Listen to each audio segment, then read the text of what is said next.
राखण्या न्यायाचे जिजेतो म्हणत मनोज जरांगेंचं उपोषण झालं. आंदोलनं झाली तरीही न डगमगता अजूनही मराठा समाजासाठी ते उभे आहेत. आता त्यांनी निवडणूक लढायचं ठरवलंय. त्याआधीही त्यांनी निवडणूक लढवून 288 जागांवर महायुतीचं सरकार पाडायची विधानं केली होती. पण आता याबाबत महायुती आणि विशेषतः भाजप अलर्ट मोडवर गेलीये. त्यांनी जरांगे विरोधात एक चांगलीच रणनीती आखली आहे. राजकीय पक्षांच्या याद्या येऊ लागल्या. भाजपनेच जाहीर केलेल्या पहिल्या यादीत भाजपने जरांगेंविरोधात एक गेम टाकलाय. काय आहे तो गेम आणि याचा विधानसभेत भाजपला मराठवाड्यात फायदा होणार का, जाणून घेणार आहोत प्राईम संवादच्या आजच्या भागात. नमस्कार, मी सारिका. प्राईम संवाद या युट्यूब चॅनलवरती आपणा सर्वांचं स्वागत करते. लोकसभा निवडणुकीत मराठवाड्यात भाजपला मोठा फटका बसला. मराठवाड्यातून भाजपचा एकही खासदार निवडून आला नाही. सरसकट मराठा आरक्षणाच्या मागणीसाठी आग्रही असलेल्या मनोज जरांगे पाटील यांचा मराठवाडा हा बालेकिल्ला आहे.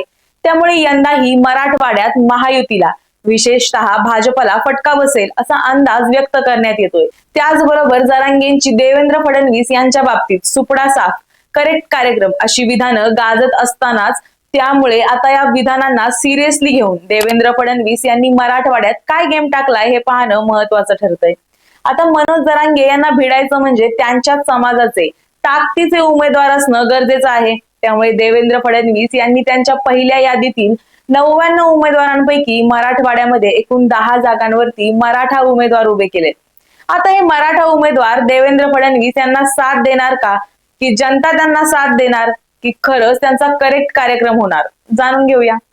पहिला मतदारसंघ येतो तो हिंगोलीचा. इथून भाजपने तानाजी मुटकुळे यांना तिकीट दिले. तानाजी मुटकुळे हे हिंगोलीतील तळागाळातील राजकीय कार्यांसाठी ओळखले जातात. पायाभूत सुविधा आणि ग्रामीण विकासावर त्यांचं लक्ष केंद्रित आहे आणि त्यांनी प्रदेशात भाजपचा प्रभाव मजबूत करण्यासाठी स्थानिक प्रचारांमध्ये सक्रिय सहभाग घेतलाय. मुटकुळे हे ग्रामीण जनतेशी चांगलं नातं जोडणारे नेते म्हणून ओळखले जातात. 2019च्या विधानसभा निवडणुकीत ते यशस्वी होऊन आमदार झाले. फडणवीसांनी दुसरी संधी दिलीये ती मेघना बोर्डीकर साकोरे यांना परभणीतील जिंतूर मतदारसंघातून. मेघना बोर्डीकर साकोरे या परभणीतील प्रमुख महिला उमेदवार म्हणून उदयास आल्या आहेत. सामाजिक कार्य आणि विकासाच्या उपक्रमांमधील त्यांची पार्श्वभूमी मतदारसंघात विशेषतः महिलांमध्ये चांगलीच गाजलीये. त्यांनी त्यांच्या प्रचारात आरोग्य सेवा, शिक्षण आणि महिला सक्षमीकरण या प्रमुख समस्यांवर भर दिलाय.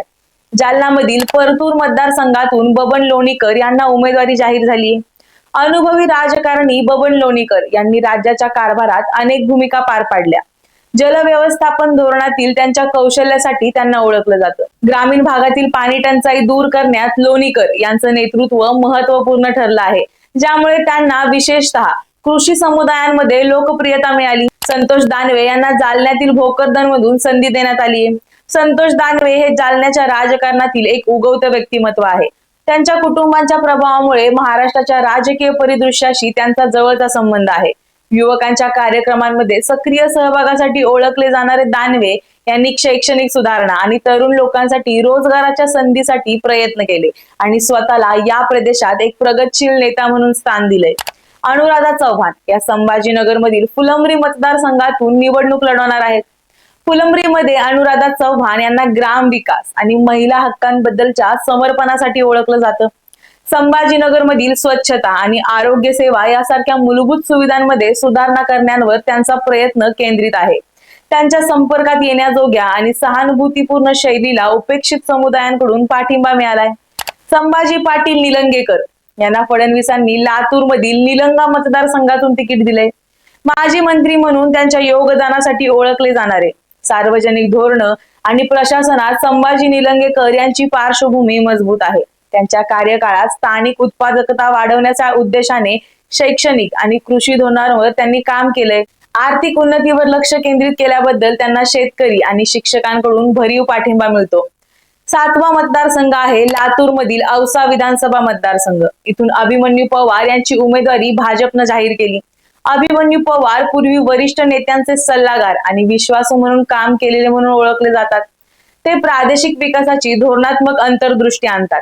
त्यांनी शेतीची आधुनिकीकरण करण्यात आणि शाश्वत पद्धतींना चालना देण्यासाठी उत्सुकता दर्शवली आहे, ज्यामुळे त्यांना शेतकरी आणि ग्रामीण समुदायांमध्ये एक निष्ठावान आधार निर्माण करण्यात मदत झाली आहे. राणा पाटील हे धाराशिव मधील तुळजापूर मतदारसंघाचे उमेदवार आहेत. तुळजापूरशी खोलवर रुजलेल्या कनेक्शनसह राणा पाटील यांनी स्थानिक विकास प्रकल्पांवर विशेषतः रस्ते जोडणी आणि सार्वजनिक सेवा सुधारण्यासाठी मोठ्या प्रमाणावर काम केलंय. धाराशिव मधील भाजपच्या प्रचारात त्यांचं नेतृत्व केंद्रस्थानी आहे, जिथे ते पारदर्शकता आणि ग्रामीण प्रगतीचा पुरस्कार करतात. अशोक चव्हाण यांच्या कन्या श्रीजया चव्हाण या नांदेडमधील भोकर इथून उभ्या आहेत. नांदेडच्या राजकारणात तुलनेनं नवीन प्रवेश केलेल्या श्रीजया चव्हाण यांनी शिक्षण आणि नोकरीवर लक्ष केंद्रित केल्यानं त्यांचं लक्ष वेधून घेतलंय. त्यांनी महिला आणि तरुणांच्या सक्षमीकरणासाठी पुढाकार घेतलाय. राजकीय दृश्यात नवीन असूनही त्यांनी त्यांच्या सक्रिय आउटरीचद्वारे लक्षणीय राजकीय प्रवेश केलाय. राजेश पवार हे नांदेडमधीलच नायगाव मतदारसंघातून उमेदवार झालेत. राजेश पवार हे नायगाव मधील आर्थिक विकास आणि स्थानिक पायाभूत सुविधा सुधारणांवर लक्ष केंद्रित करण्यासाठी प्रसिद्ध आहेत. त्यांच्या धोरणात्मक दृष्टिकोनामध्ये बेरोजगारीचा सामना करण्यासाठी स्थानिक उद्योग आणि व्यवसायाच्या संधी वाढवणं याचा समावेश होतो.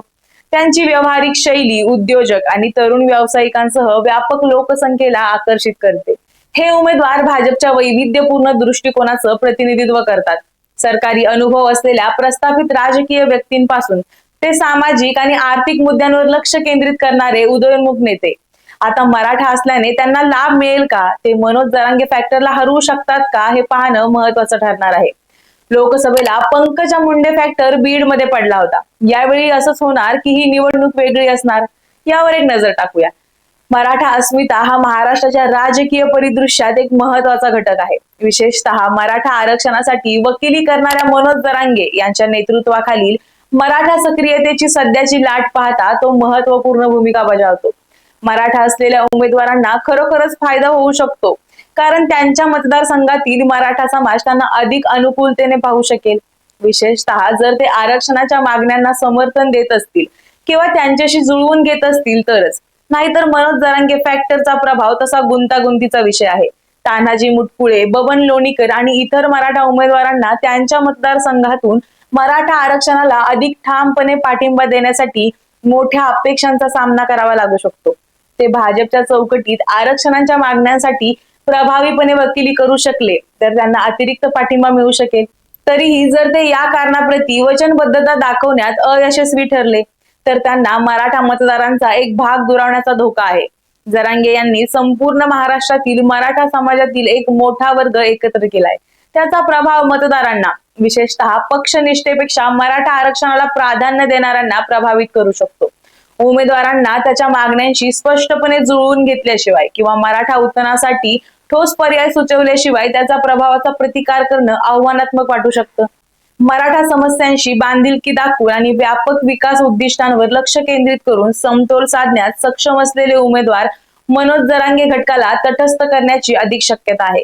त्यांच्या मराठा मुळांवर जोर देऊन, त्यांच्या मतदारसंघांना मोठ्या प्रमाणावर फायदा होणाऱ्या कर्तृत्वावर जोर देऊन ते त्यांचं स्थान मजबूत करू शकतात. मराठा समाज एकपात्री नाही. स्थानिक जातीय गतिशीलता, आर्थिक स्थिती आणि वैयक्तिक उमेदवारांची प्रतिष्ठा यासारखे घटक महत्वपूर्ण भूमिका बजावतात.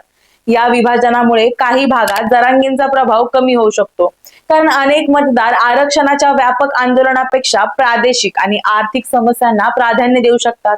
मराठा असणं उमेदवारांसाठी फायदेशीर असलं तरी आरक्षणाचा मुद्दा प्रभावीपणे हाताळणं आणि मनोज जरांगे यांचा प्रभाव नेव्हिगेट करणं हे मराठा समाजाचा पाठिंबा टिकवून ठेवण्यासाठी महत्वाचं ठरेल.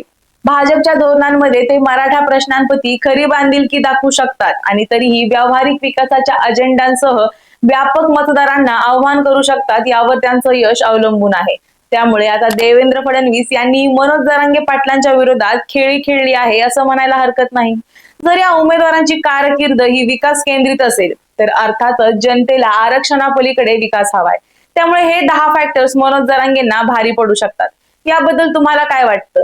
यंदाच्या विधानसभा निवडणुकीनंतर मराठवाड्यात भाजपची सत्ता येणार का, की मनोज जरांगे समाजकारणाबरोबरच राजकारणात सुद्धा त्यांचा प्रभाव निर्माण करणार? हे आम्हाला कमेंट सेक्शन मध्ये नक्की सांगा आणि प्राईम संवाद या युट्यूब चॅनलला सबस्क्राईब करायला विसरू नका. धन्यवाद.